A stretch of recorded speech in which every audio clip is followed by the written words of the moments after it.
Historically, water and land use planning have happened in isolation. Development requests will come into a land planning agency and they'll take it to the water provider and say, we expect this many people in this type of development pattern, and the water provider will figure out how to deliver that water. But without more water to go around, that's just not the case anymore. We can't just go find more water. We have a shortage. We've overappropriated the Colorado River Basin, which has clearly exceeded its carrying capacity. We have to find another way to manage our water.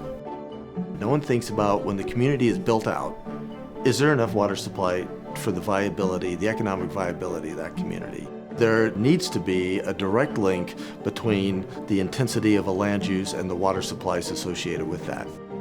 Local governments have land use authority. They have the power to determine where and how their community grows. And we want them to grow water smart.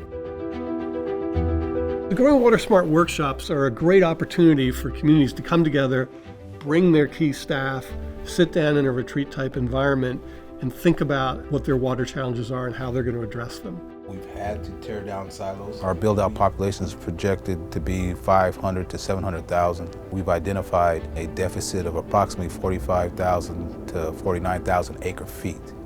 We've come to the Growing Water Smart workshop to learn strategies to offset that demand that we're facing and to learn from other communities that are also participating. Right now we're relying almost totally on groundwater. We can't just keep pumping and pumping. We need to recharge the aquifer and use groundwater wisely and conserve as much as we can. We have a really structured program that is results-oriented. One goal per posting. It's not sitting there passively. It's 3 days engaged in strategic planning with exceptional facilitators. What about that water policy, or what kind of policies, and for who, and at what scale? We have one of our council members, myself, our planner, our head planner, our director, and we have 2 Arizona Water Company employees, and then we also have our economic development director.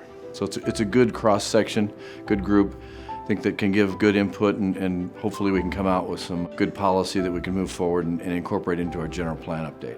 Our biggest challenge is just the time to sit down and focus. So that was the big benefit being here, is that it literally got us the time to just sit here and talk about this. Otherwise, we just don't have the time to do it.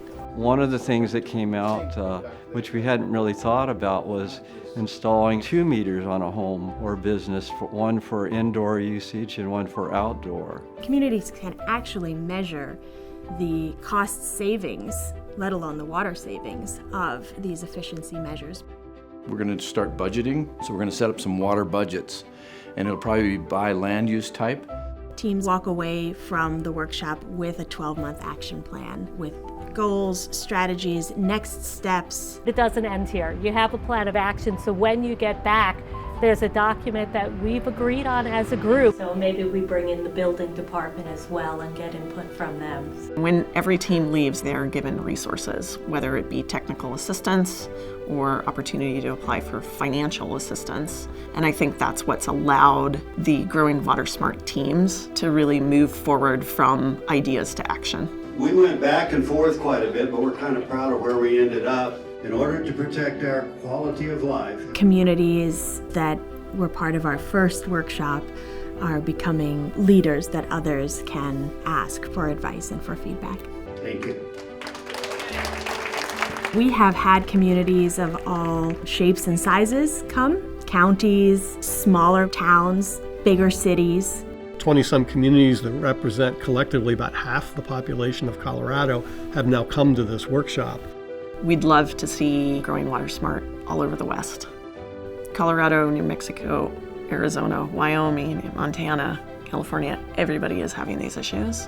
To be able to grow a program that large requires both financial as well as human resources. There's always more desire and need than we have capacity for. It's exciting how well we've done and where we're headed, but there's more to do. Water is so critical here in Arizona that we've got to do something, and we want to do it before we run out of water.